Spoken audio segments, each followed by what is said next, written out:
Olá, tudo bem? Eu sou Matheus Boa Sorte e está começando agora o nosso programa de hoje.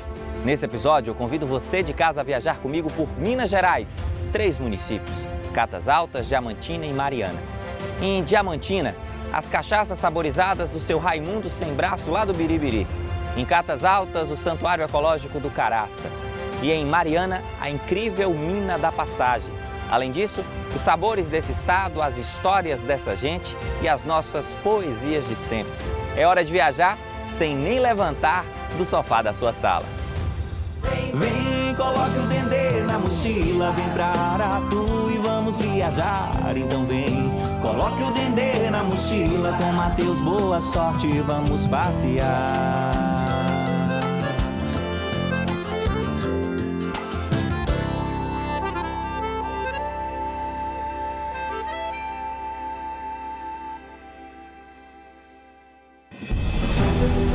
Na última semana, o Dendê na Mochila mostrou nossa expedição por Formosa, no estado de Goiás.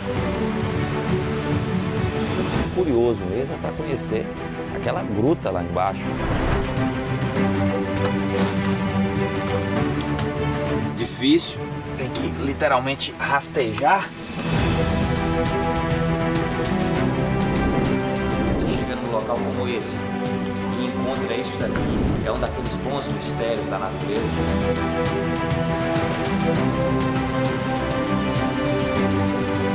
– 88 metros de queda, uma água branca, uma água bonita, e ela é sensacional. Agradeço pelos elogios.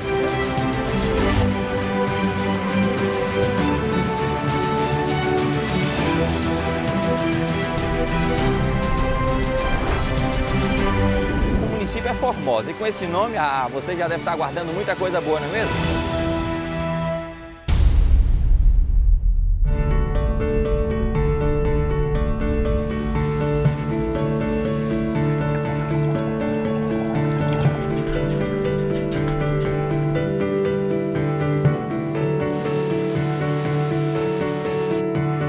Nosso primeiro destino do dia é Mariana, cidade mineira localizada a 116 quilômetros da capital, Belo Horizonte.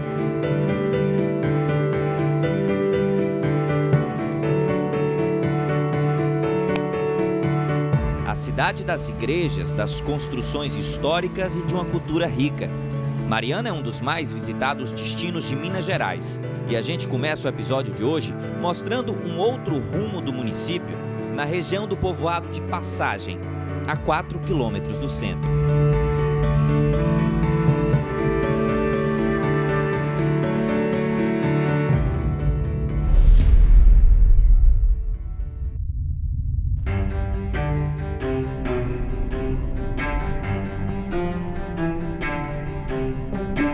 Logo após uma rápida viagem, eis que nossa equipe desembarca em uma propriedade que guarda muita história. Por lá, galpões, a sede da fazenda e um maquinário antigo ainda preservado. A Mina da Passagem foi aberta em 1828. A exploração pelos ingleses seguiu até 1927 e nesse período de 100 anos foram retiradas 35 toneladas de ouro. Em 1930, a Mina da Passagem tinha um fluxo tão grande de exploração que funcionava 24 horas por dia, em 4 turnos e com mais de 3.000 trabalhadores. E o tamanho da mina, você de casa tem ideia? Bom, são 11 quilômetros quadrados de extensão. Desses, apenas 3 quilômetros estão secos, os outros cobertos por água. Desde 1979, o local foi aberto para visitação. A entrada custa R$ 60 inteira e R$ 30 a meia. Outra experiência bem legal que o turista pode fazer por aqui é um mergulho nas águas da mina. E esse é o nosso desafio a partir de agora. Quem nos acompanha nessa jornada é o mergulhador Romeu Dibi, que começou a explorar o local em 1997. Mergulhadores em Belo Horizonte tem muito poucas opções a não ser viajar para o mar. E a gente estava sempre procurando um lugar próximo que a gente pudesse mergulhar num final de semana, alguma coisa assim. Fizemos tudo quanto é programa de índio que você pode imaginar. Serra do Cipó, lagoa, represa. E um belo dia chegamos aqui sabendo que tinha um lago, descemos, vimos aquela água cristalina, mergulhamos e nos encantamos com o lugar. Outra curiosidade que passou por nossa cabeça e deve estar habitando a imaginação de vocês é a seguinte: quem mergulha na Mina da Passagem vê o quê? O que é que esse mergulho tem de tão especial? O nosso lema aqui é um mergulho na história. A água é muito limpa, o ambiente é muito bonito, as rochas são muito bonitas, você tem muito cristal, muitos pontos brilhantes de pirita, de outros materiais que brilham em contato com a luz. E lá dentro da água existe toda uma estrutura antiga da mina. Pontes, escadas, vagonetes, chutes de minério, ferramentas, calçados, latrinas, tudo que existia durante a mineração está lá. Então, para o mergulhador, é um ambiente muito diferente do que é do turista externo, porque está tudo muito bem preservado, mais preservado até do que o que está de fora da água.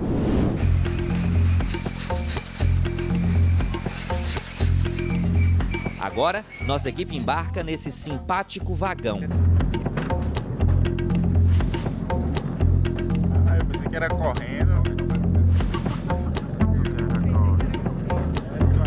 Ele é controlado por funcionários da mina e movido através de fortes motores e cabos de aço.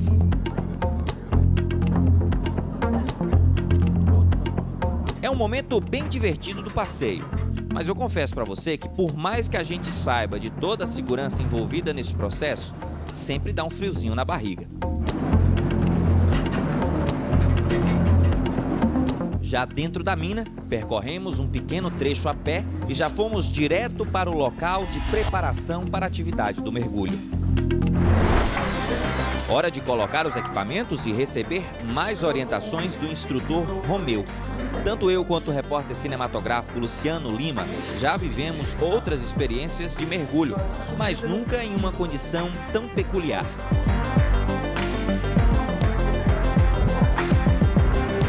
A água extremamente fria dificultou muito a nossa ambientação. Mesmo com a roupa especial de mergulho, a sensação era que tínhamos mergulhado num balde com gelo.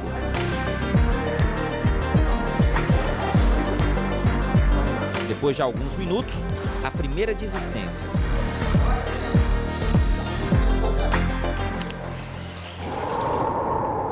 Fizemos a primeira tentativa aí, a gente pegou um frio intenso aqui, a água é gelada, dá um certo medo, a experiência é meio sombrio, mas a gente vai tentar de novo. E com uma experiência nova eu tive ali alguma resistência inicial, mas a gente vai voltar e vou tentar quantas vezes for preciso ali para poder levar essa experiência e poder contar um pouco, compartilhar isso em imagens com o nosso telespectador. Acho que essa é um pouco da missão do nosso programa e a gente vai às vezes até além dos limites.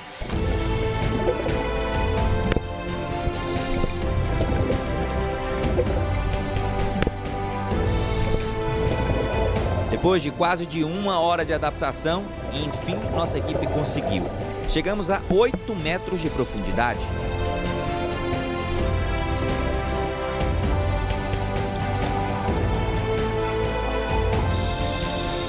Parece muito, mas se formos comparar com os 100 metros que o nosso instrutor já alcançou,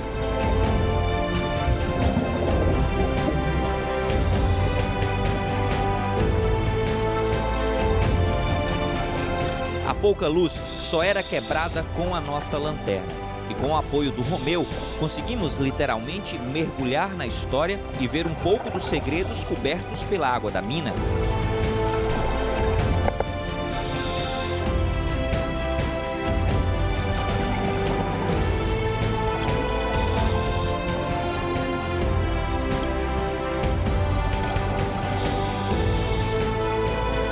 Uma experiência única, daquelas que a gente vai levar para sempre na memória.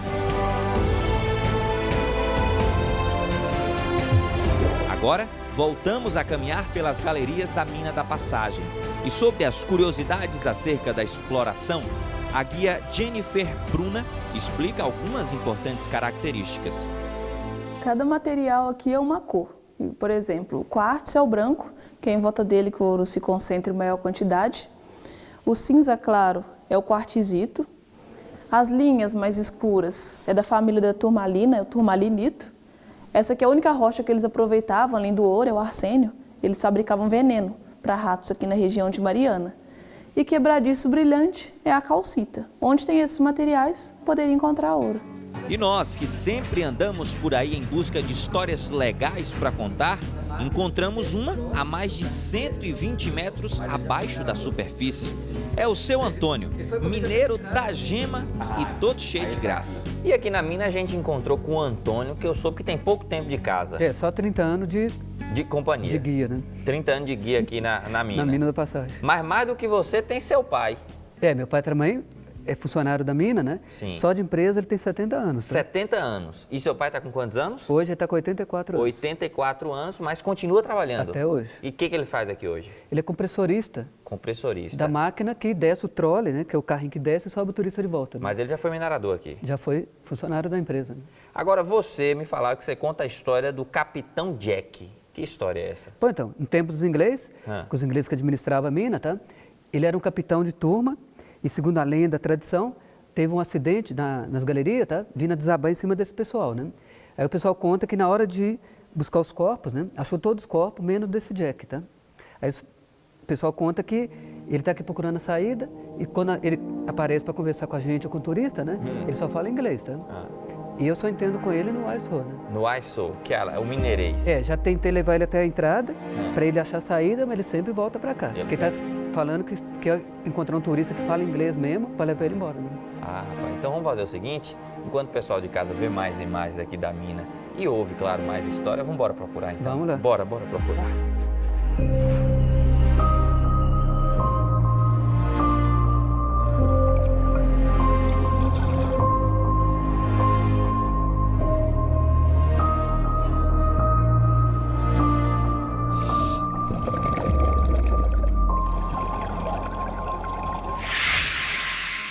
Uma rápida pausa agora para falar com você que nos assiste sobre interatividade. O nosso programa de hoje segue contando as histórias e mostrando as paisagens belas de São Gonçalo do Rio Preto e Diamantina, municípios do estado de Minas Gerais. E é claro, como sempre, a gente quer ouvir a sua sugestão, a sua crítica, a sua avaliação. Tá gostando do nosso episódio de hoje? Escreve, eu vou ficar muito feliz em poder conversar com você e responder, claro, a sua mensagem. Para isso, basta se contactar através das redes sociais. No Instagram, @Mateus Boa Sorte, Mateus com TH, ou então Dendê na Mochila, @Dendê na Mochila. No Facebook, facebook.com/Mateus Boa Sorte, Mateus sempre lembrando com TH, ou então www.facebook.com/Dendê na Mochila. E tem também o nosso canal no YouTube, www.youtube.com/Dendê na Mochila. Nele você pode assistir esse ou rever outros programas. E agora a gente segue desvendando os muitos segredos desse pedaço de Minas Gerais. E assim que terminar o programa, corre para a internet e mande sua mensagem para a gente.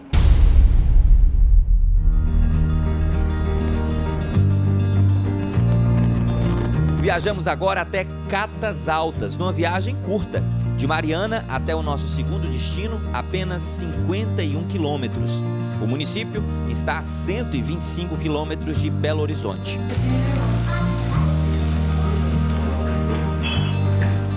Lenha no fogão, pão quentinho na mesa e cheirinho de queijo coalho subindo.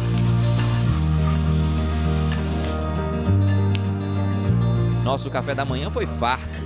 E um dia longo, na companhia da bela arquitetura e da natureza do Caraça, só estava começando.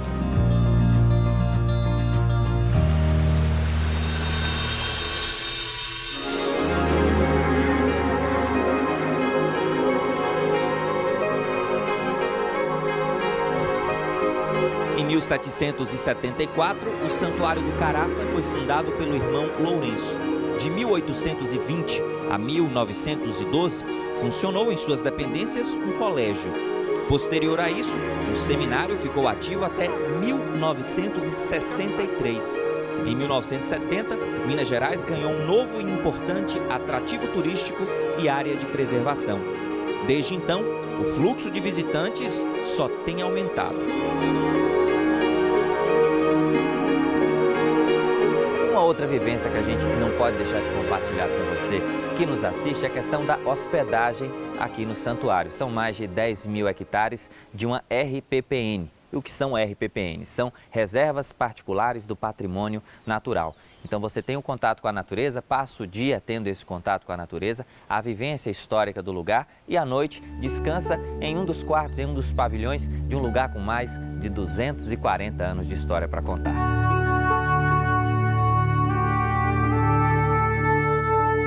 A igreja que chama a atenção e se destaca nas imagens do santuário é a Igreja Nossa Senhora Mãe dos Homens, que teve a obra concluída em 1883 pelo padre Júlio Clevan.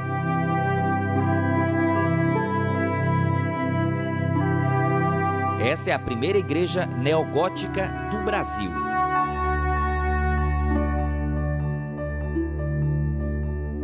Atualmente, a direção do Caraça é do padre Lauro Palu, que fez seminário no local entre os anos de 1953 e 1956. Ele é padre desde 1964. E perguntado sobre qual característica do Caraça ele mais acha interessante, cita várias, mas destaca a presença dos lobos bem em frente à igreja, que vão quase que diariamente buscar comida.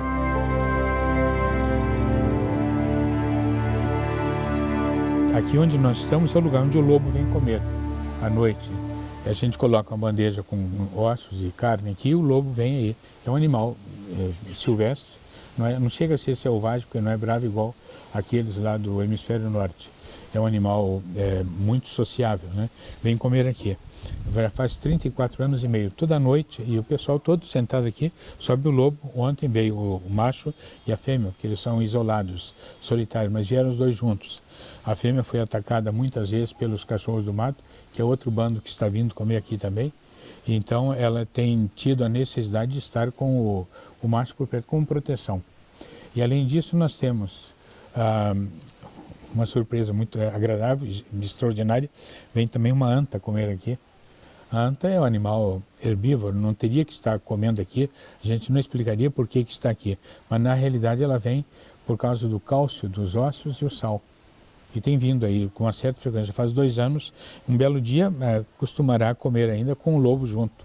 Por enquanto é cada um na sua hora, né?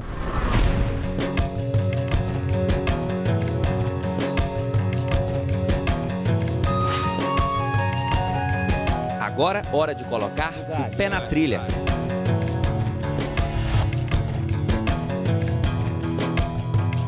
Até a Cachoeira Cascatona, 4 quilômetros indo e 8 no total.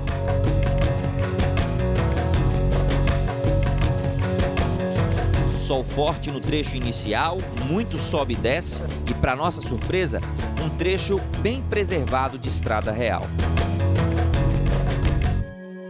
Passamos agora por um trecho muito preservado de um dos braços da Estrada Real, eixo de ligação Rio de Janeiro-Belo Horizonte ao Caraça. Em 1831, por esse caminho passou Dom Pedro I e sua comitiva. 50 anos depois, em 1881, foi a vez de Dom Pedro II e sua comitiva vir conhecer esse pedaço de Minas Gerais. E quem faz a trilha até a Cascatona não tem só a oportunidade de mergulhar na natureza tão preservada do local, como também a oportunidade de beber um pouco dessa fonte de história do nosso Brasil.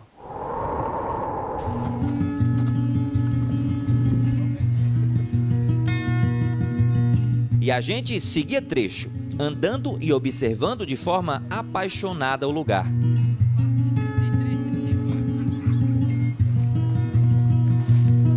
Ao meu lado, o repórter cinematográfico Luciano Lima e o produtor de externas Hermeson Manuel seguiam esse sentimento e sentiam efervescer a energia dessa região. A trilha é boa de se fazer, o clima é ameno, um vento bom. Vamos descobrir mais coisas, né? Estou ansioso para chegar porque deve ter boas imagens para ser feita. Bom, essa trilha aqui é realmente fantástica, é um lugar que você pode dizer que realmente é abençoado por Deus. É lindo, a natureza bem preservada do local e você consegue fazer uma trilha muito tranquilo.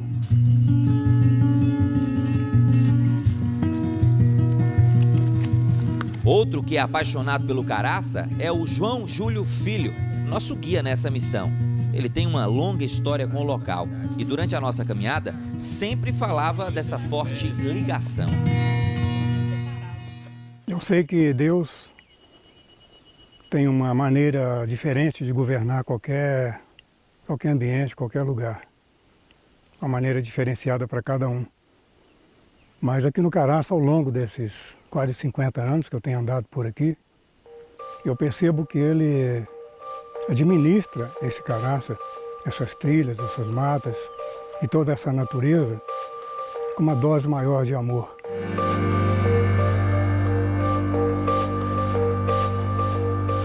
Ainda entre os nossos apoiadores locais, o Hermeson Thiago.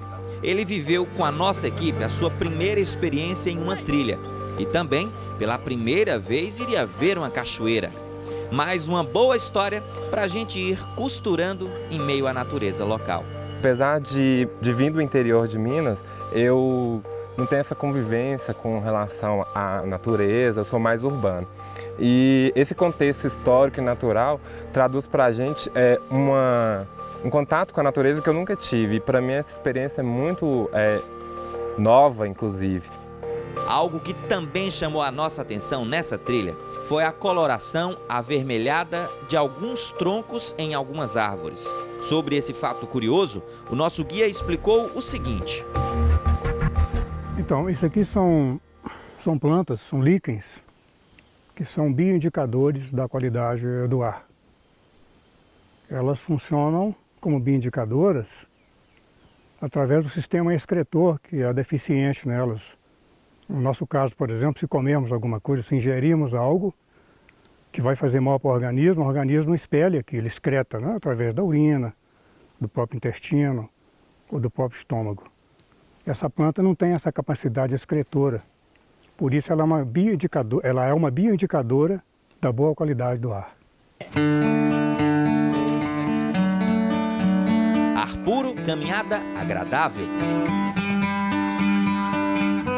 Boa parte dos nossos caminhos eram rodeados por árvores, que garantiam uma sombra para lá de bem-vinda. E as curiosidades no Caraça vão além das plantas e adentram as águas. Em certo ponto da caminhada, o barulho do rio correndo sumiu. E aí o João resolveu dar outra aula de conhecimento. Durante toda a nossa caminhada rumo à Cascatona, nós margeamos o rio Caraça à nossa esquerda, exposto à nossa esquerda, a céu aberto. A partir de um determinado ponto, aqui uns 50 metros acima, ele penetra na montanha, está passando aqui por baixo nesse momento e vai desaguar na Cascatona. É chamado de grande funil.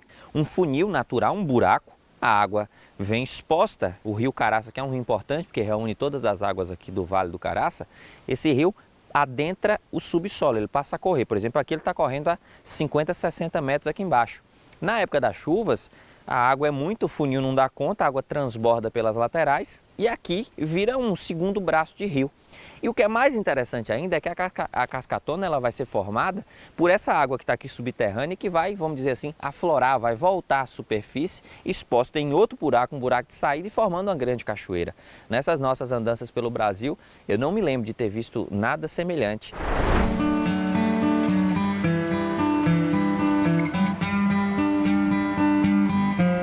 Trecho final da nossa caminhada e a energia da Cascatona já era sentida. Nos últimos metros, um pouco mais de dificuldade, mas tudo dentro do esperado.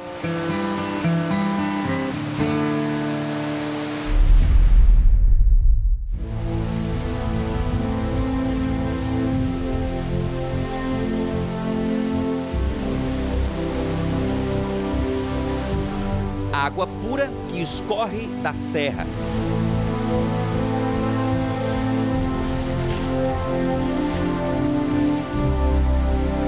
Acompanhada daquele barulhinho bom de se ouvir.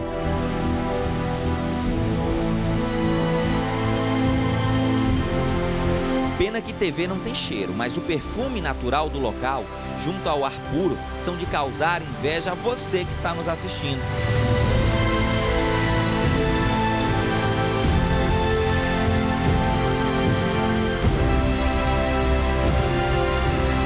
A Cascatona é um daqueles atrativos que reúnem todos os elementos essenciais para marcar na memória da gente.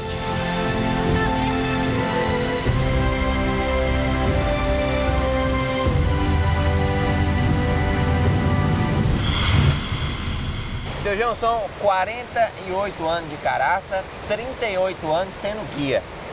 Quando o senhor chega aqui na Cascatona, qual é a sensação que o senhor, mesmo depois de 48 anos, tem? Matheus, a minha emoção continua ainda maior. Eu sinto como se fosse a minha primeira vez aqui na Cascatona. Assim, cada vinda que eu tenho aqui, como se aumentasse essa magia, né, que o lugar tem, o próprio poder da água também exercendo em mim, de maneira que eu fico tão deslumbrado quanto fiquei a minha primeira vinda aqui. A energia do lugar, ela adentra a energia do senhor? Com certeza. Ela se funde com a minha, né? De maneira que eu me sinto parte de todo esse complexo aí natural, né? Ah, e vocês lembram do Emerson? A gente falou dele no começo da trilha até a Cascatona, que era a primeira vez dele numa trilha e numa cachoeira. Já no local, o mineirinho estava feliz da vida e comentou como é que foi essa experiência. Quando eu cheguei aqui,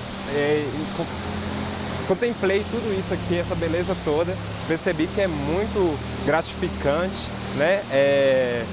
Vim e fazer todo esse esforço aqui em beleza que só encontro em Minas Gerais, aqui no Circuito do Ouro, porque na região de onde eu venho existem de belezas diferenciadas, mas igual essa aqui é inigualável. Histórias contadas, destinos traçados e desejos realizados. E assim, em meio à natureza, que a gente chama o verso e a rima para falar em tom de poesia.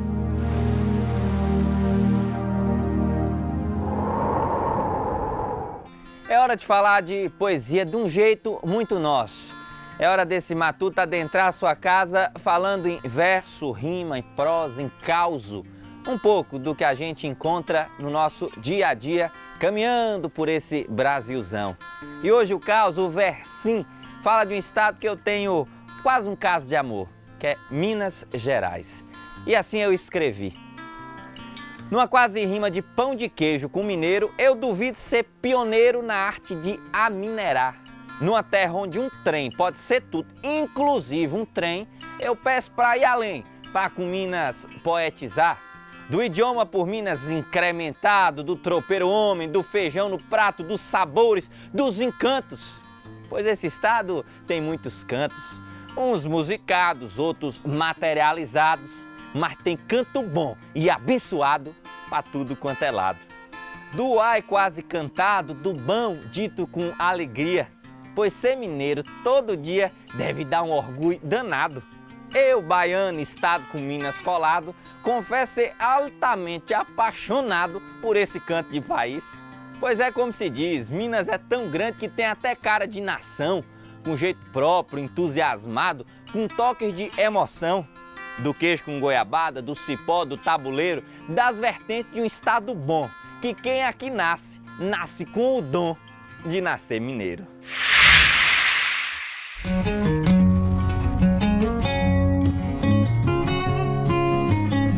Pé na estrada para enfrentar 384 quilômetros que ligam Catas Altas até Diamantina. Essa charmosa cidade mineira fica a 290 quilômetros de Belo Horizonte, capital do estado.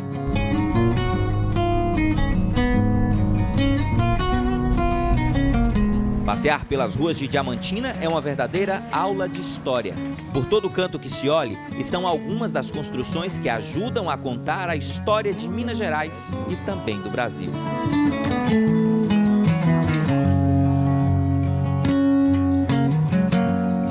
Na Praça do Mercado Central de Diamantina, a gente encontrou uma cena que mostra também um pouco da tranquilidade local.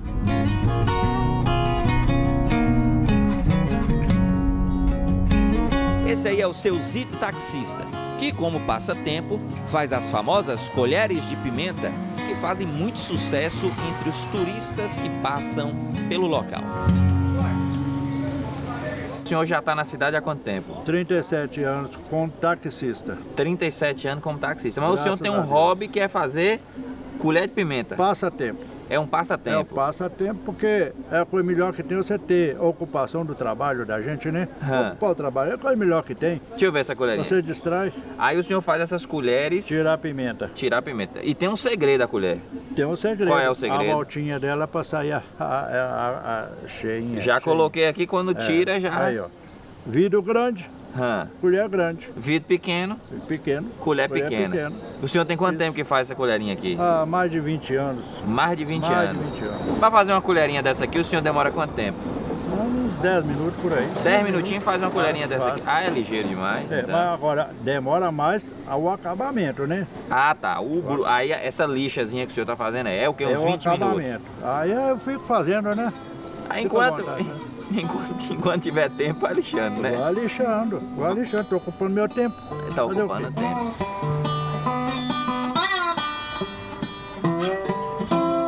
E também foi na Praça Central do Mercado que nos encontramos com Parísina Tameirão Ribeiro. Ela é contadora de histórias e conhecedora da formação de Diamantina. No local, falou com a gente da importância desse lugar na formação geral e econômica regional. Ela vai surgir entre 1700 e 1713, com os bandeirantes que chegam à procura de diamantes e ouro no Rio Grande, que é logo mais ali embaixo, onde tudo começa. Eles formam um povoado, formam a primeira igrejinha da cidade, vão subindo a Rua do Burgalhau com as casinhas antigas e logo na sequência é formado aqui todo o largo com o Mercado dos Tropeiros. Aqui vai acontecer, mais pra frente, né, toda a parte de venda, de trocas, de escambos da cidade com os tropeiros, com os viajantes, os caixeiros que vão trazer, né, da toda a região da Bahia, da parte também de baixo, as vendas para acontecerem entre as cidades e cidades da região, distrito, as pessoas vão comprar e vão vender, né? E o Mercado dos Tropeiros, como toda essa praça aqui, é muito importante para a cidade de Diamantina, é referência, onde acontece até hoje, aos sábados, a feira. Construída em 1728 pelos negros pertencentes à Irmandade, a Igreja Nossa Senhora do Rosário dos Pretos é uma obra arquitetônica que ajuda a falar sobre peculiaridades da época.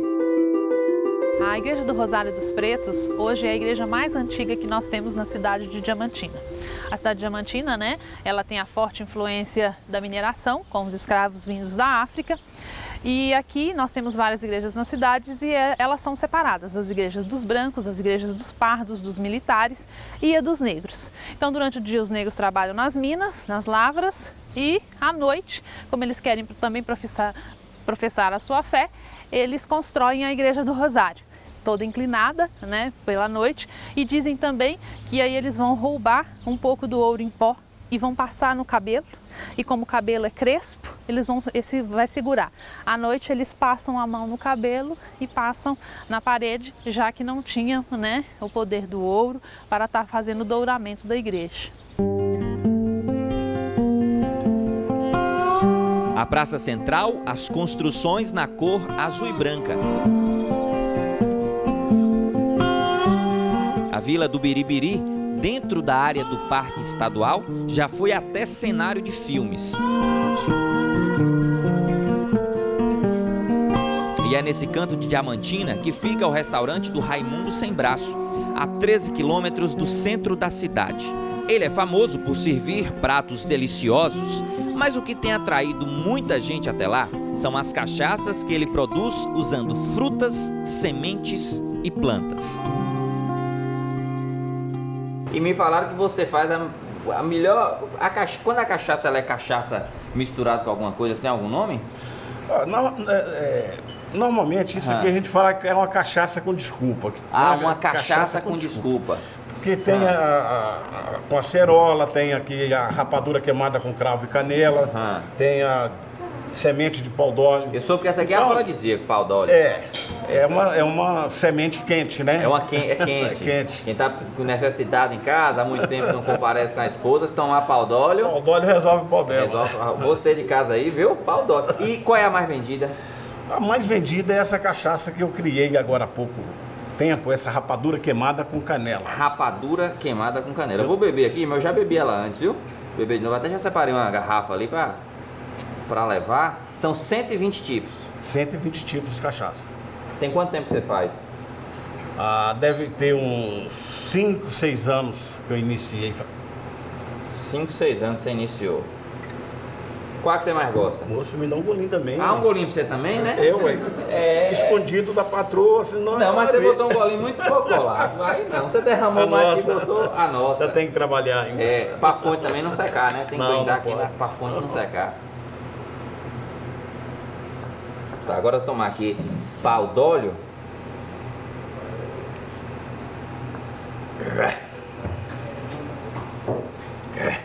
Forte. Moço, pau d'óleo, se pau d'óleo tivesse esforço todo para fazer efeito, haja pau d'óleo, viu? Pau d'óleo é amarga, rapaz. Amarga? Né? Mas nem tudo na vida são flores, né? O efeito para ser bom tem que...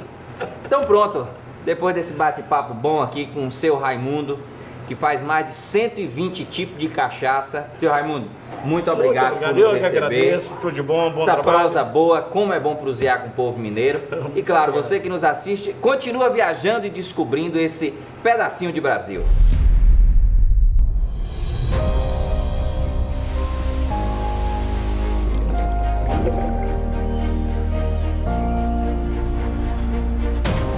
Nossa expedição dessa semana vai chegando ao fim. Nesse episódio, você de casa viajou com a gente por 3 importantes municípios do estado de Minas Gerais. Em Mariana, a incrível Mina da Passagem.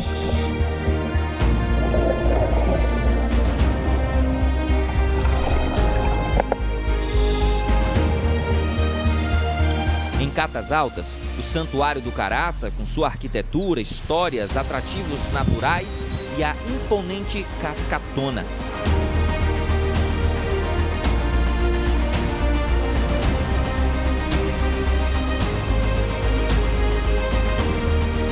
E em Diamantina, muita história. E claro, as cachaças saborizadas do Raimundo, lá no Biribiri.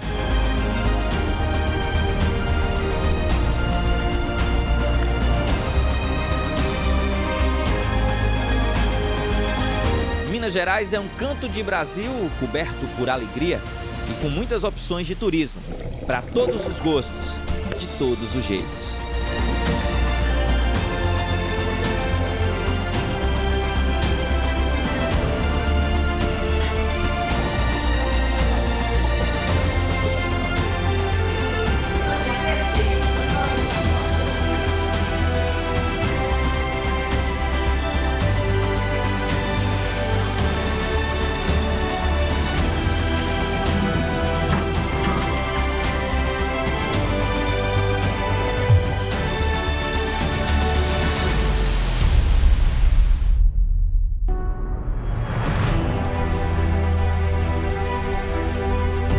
Na próxima semana, o Dendê na Mochila segue pelo estado de Minas Gerais. É hora de conhecer os municípios de Jaboticatubas e Santana do Riacho e embarcar nos encantos da Serra do Cipó.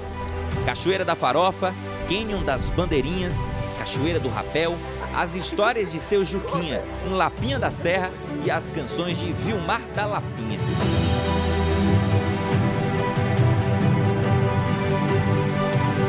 Próximo sábado, 1h30 da tarde, Dendê na Mochila em Jaboticatubas e Santana do Riacho, em Minas Gerais. Aqui, na tela da sua TV Aratu SBT.